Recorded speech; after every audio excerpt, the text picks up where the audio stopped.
Welcome to Hearing God in Scripture, and we are gathered again, Austin and myself, Joel, and our job is to learn to hear God in Scriptures.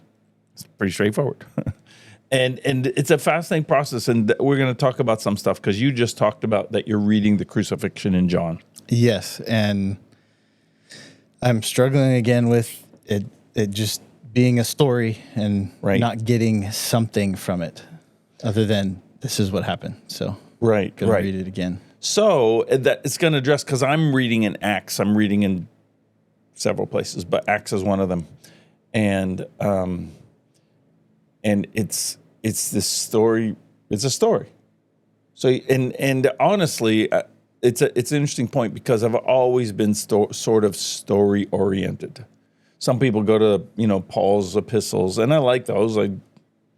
They're phenomenal, wonderful, all that stuff. But I love the stories and learning to hear and asking. And how do you do it is the question. That's partly what I want to address, because much of the Old Testament is written in stories. I mean, there's a lot of other parts too, but the New Testament as well, Gospels. You go through all these Gospels, not just the teachings of Jesus, it's the stories about him, and they're marvelous. And then we have the crucifixion story, and we have the Acts Paul's story, for example, in this case. So let's see what we can do with that. Yeah, sounds good. All right. So we're looking. Okay, Acts what? Right, Acts chapter 22. It begins in 21 just because, and I'll explain what happens here. But probably this will be the verse. I think I'll go with verses 6 and 7. Paul says in Acts 22, and you'll recognize this.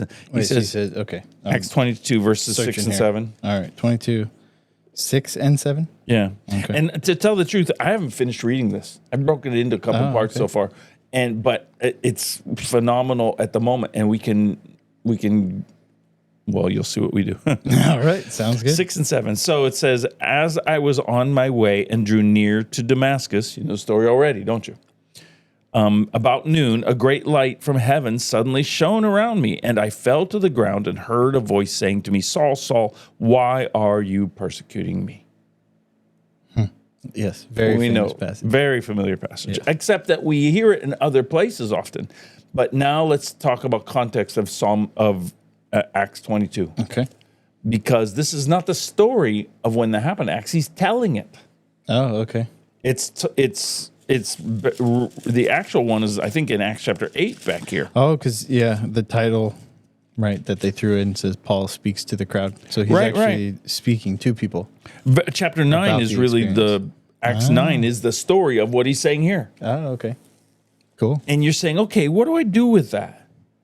Because he's telling this. Now, let me explain what's happening. He's on his way back to Jerusalem. He wants to get there, and he feels God's call to go back to Jerusalem for the feast.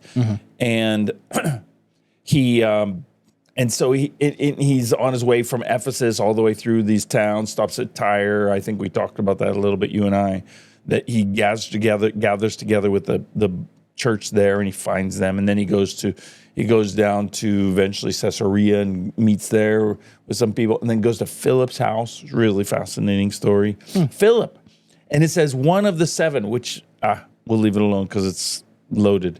But and he stays there, and people come to him, and they've done it several times where they say, the Spirit says that if you go up to Jerusalem, you're going to be, bound and beaten or whatever. And they're he's getting prophesied to? Right. Okay. And this is, and it kind of says, the Spirit says that it sounds like they say the Spirit said to warn him not to go, but I don't think that's the case. He's just saying, this is what's going to happen to you. Okay. And now you're fixing your mic. I was trying not to do that, but I was like, what? It's still moving down. You really should do this before we start. I tried to. Anyway, so Paul here is coming to, and he's getting these warnings. Don't go up, but he's and I was going to talk about this last time when you did your passage.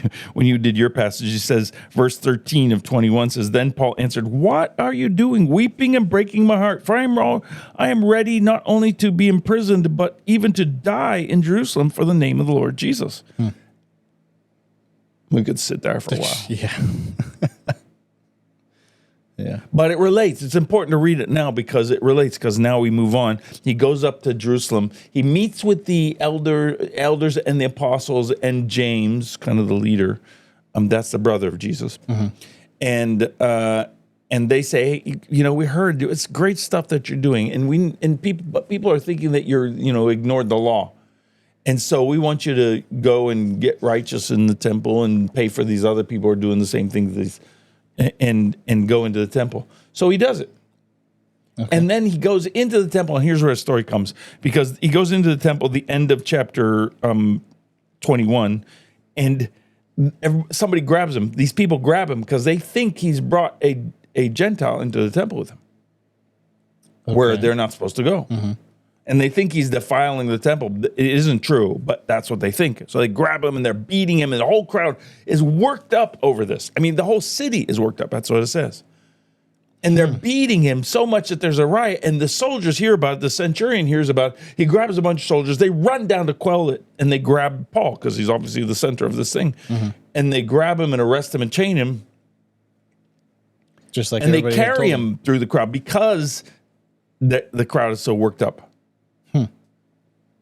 So, and that's we're getting to this place. And now, right at the end of chapter 21, Paul says to the centurion, "Hey, can I talk to you?" And he's like, "Yeah, sure." And he says, "Well, can I speak?" He says, "Do you know Greek?" The centurion says, because he talked to him in Greek. And he says, "Are you the Egyptian?" He thinks he's some other guy who raised these assassins or something like that. He says, No, I'm a Jew." And then he says, "Can I talk to the crowd?" And he says, "Okay, go ahead." So he waves his arms, and it's what it says. Says, "And Paul, standing there on the steps, motioned with his hand to the people. And when there was a great hush, he addressed them in the Hebrew language, saying," might be Aramaic, whatever. Yeah, mine says Aramaic, yeah. Right. Yeah, whatever. And then he starts this talk. So he addresses them. And, you're like, well, what does he do it for? Now, here's where we want to ask the question, because we're going to read this. Because he says, "Brothers and fathers, hear the defense that I now make before you." So he's making a defense. For what? To do what? What's the purpose? Now you're going to ask this question. Here's where we come to the question. How do we read this text? This is what happens with you and John. How do we read this text? Assuming so, yeah. Right. So, how do you get your bearings on where to read it? Like, you're reading the Gospel of John, the crucifixion. And, you can say, okay, so they tells me about this. Let me help you. John has a reason for writing that. And it's not just to give history. He's not interested in history. I mean, he is.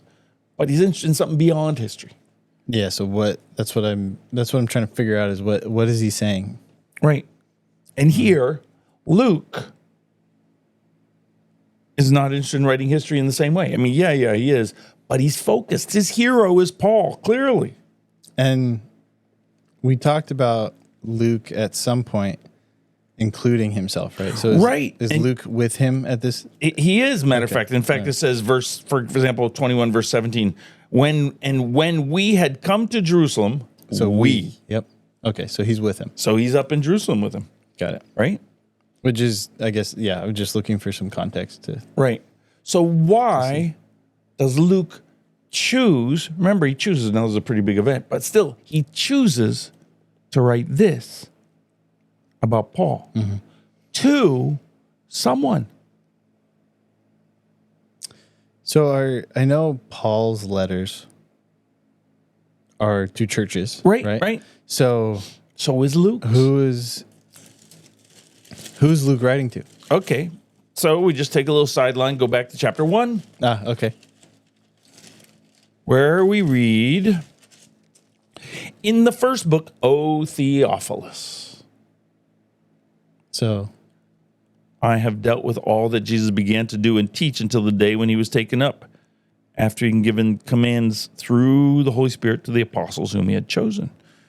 And so he's writing to someone. Theophilus, or what did you? Theophilus. Theophilus? Yeah. That's who he's writing to? Yeah. Oh, okay. And what helps us is like when Paul writes to, say, Galatia, a church in Galatia. Then you say, well, what were the Galatians doing? What was the city like? What were what was the time like? All that stuff. What was needed in that church? And we gather it from different things, particularly from his letters. And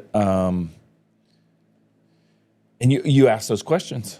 But you got to do the same with John in the case of what you're reading, and Luke in this case, where you say he's writing to someone.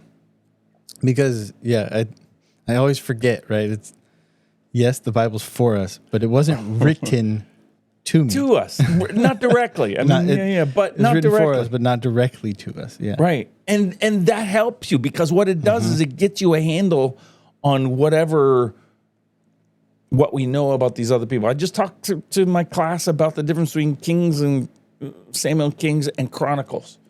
And that Samuel Kings is written to the people in exile who are struggling. Why did we blow it so bad? What happened? But the people in Chronicles are in a very different position. Back in Jerusalem after the exile, saying, are your promises still true? Is your temple still true? The place where you're going to meet us? And is David's line still valid? Very different questions. Very different, yeah. Similar material, very different questions. And in this case, we come to Luke, and he is writing. And I just said, that passage I read, I'm ready to die for Jesus. Not just be suffered, but to die. Yeah, But you watch what Paul does, and you watch him back in Damascus when he first gets saved, and he starts witnessing right away, things like that. And he gets stronger. And then you watch his journey, and Luke says, now we ask the question, okay, why is Luke writing this? Why does he write the whole story of Paul, and why does he write this section? Because he's talking about, here's this guy who's living whole hog for Jesus. Yeah. I mean, all the way, throwing his lot in, and says stuff like he does back in chapter 21. Why are you breaking my heart? I'm ready to be bound and die for Jesus. And Luke says, Theophilus, we'll call ourselves Theophilus at the moment, because then you can say, he's telling Theophilus something which I need to get in touch with. Yeah. You can see, that makes sense. And he's saying, Paul's living, and Luke would say it this way, Paul's living like I want to live.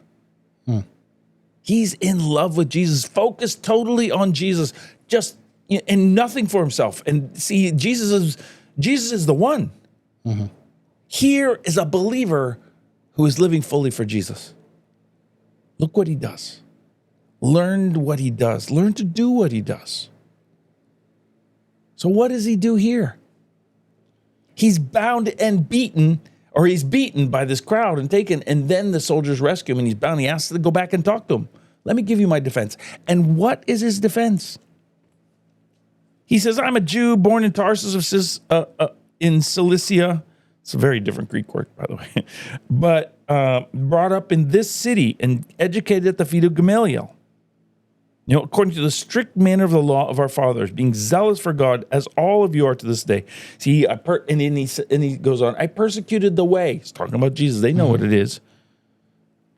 to the death, binding and delivering to prison both men and women, as the high priest and the whole council of elders can bear me witness. They can tell you, I did this. He's telling them. So he's giving his testimony. Yeah. But we want to talk about that. So there's some things that he's doing here. One, he's so in love with Jesus. One, we already heard, hey, it's okay, just kill me. That's fine. Yeah. For me to live is Christ, to die is gain, he writes in Philippians, I believe it is. But he's living it out and he's demonstrating it. What attracts me so much to this passage is you see this guy who I would echo Luke. I want to be like him. And we can. There's a price to pay, of course. But he knows he's right, and you know it. And so what he does is he takes this opportunity. I got this whole crowd of Jerusalem, so I'm going to tell you guys something. Yeah, even under all the stress, all the stuff that's happening in the chaos and being beaten, he still is thinking about the Lord, thinking about who he is for God, Right. and putting God first to tell his testimony. And not just tell his testimony, listen to what he says, because he says, I was like you, zealous for the law. I am. I mean, in some ways, he still is very zealous for the law, although he's got a much clearer picture. And is that, I'll call it the technique that Paul uses, because he talks about like not being like the people, but I became like this one to win as many as possible. Like, right. Well, he is. Watch what he says, because it just fascinates me. Because he's relating to them in a sense, right? Well, he is, and he's telling his testimony because listen to what he says. He says, and from them I received letters to the brothers, and I journeyed to Damascus to take those also who were there and bring them in bonds to Jerusalem to be punished. I got letters, and I went. And then he says, the passage I just read, I had to pick a passage, but I said, as I was on my way and drew near to Damascus about noon, a great light from heaven suddenly shone around me, and I fell to the ground and heard a voice saying to me, Saul, Saul, why are you persecuting me? And I answered, who are you, Lord? And he said to me, I am Jesus of Nazareth, whom you are persecuting. Now, listen to the next verse. Now, those who were with me saw the light, but did not understand the voice of the one who was speaking to me. Now let's talk about what he's doing. Because what Paul is doing is saying, okay, you know, I was like you. In fact, I was zealous, taught by Gamaliel, hungry, thirsty for God and his word. And this happened to me. What should I do? Kind of what he's saying. Yeah, I experienced this. There's people who saw that. There's people who have the letters to send. You can go check that out. You can talk to the people who were with me and saw the light but didn't hear the voice or couldn't understand it. And basically kind of saying to the crowd, like, what would you have done? Yes. Oh, okay. Would you have stayed the same, or would you have be doing what I'm doing? It just changed and yes. Okay. And you see the story, because it's a story to us too then. Listen, I was confronted with Jesus. He stopped me. Yeah. What do you expect me to do? Now, I haven't even gotten through the rest of it. I can't wait to. Is that where you stopped? I'm a little bit further, but I'm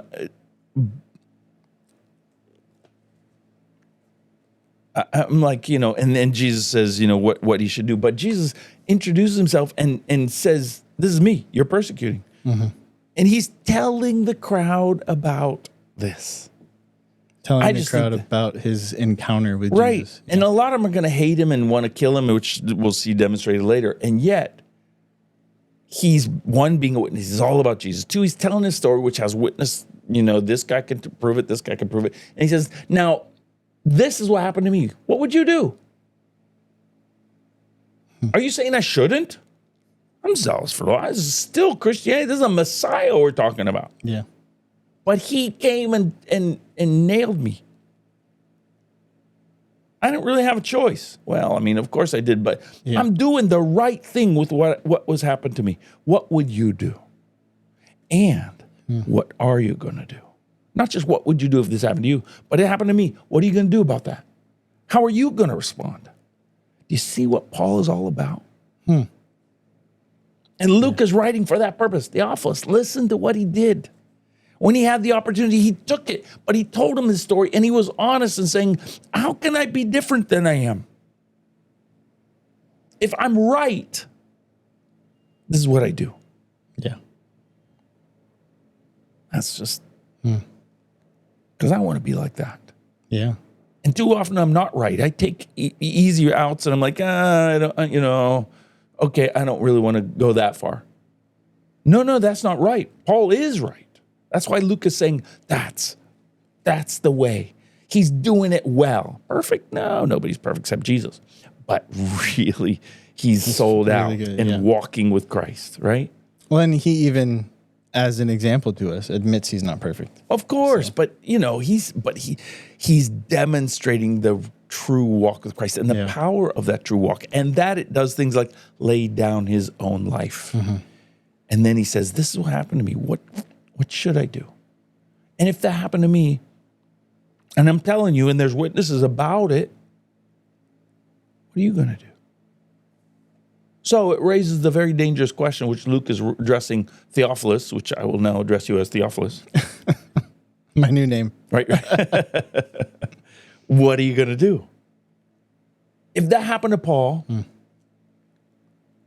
and he is walking and living and hungry for Christ, like we read back in chapter 21, I'm ready to die for him. He's passionate. That's my life. What are you going to do?